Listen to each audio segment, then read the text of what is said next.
பூலோகம் என்பது பொடியாகி போகலாம். பொன்னாரமே நம் காதலு பூலோகம் தாண்டி வாழலாம். ஆகாயம் என்பது இல்லாமல் போகலாம். ஆனாலுமே நம் நேசமே ஆகாயம் தாண்டி வாழலாம். கண்ணீரில் ஈரமாகி கரையாச்சு காதலே. கரை மாற்றி நாமும் இல்லை கரையேற வேண்டுமே.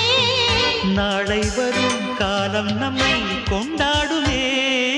தாஜ்மஹால் தேவையில்லை அன்னமே அன்னமே காடுமலை நதிகள் எல்லாம்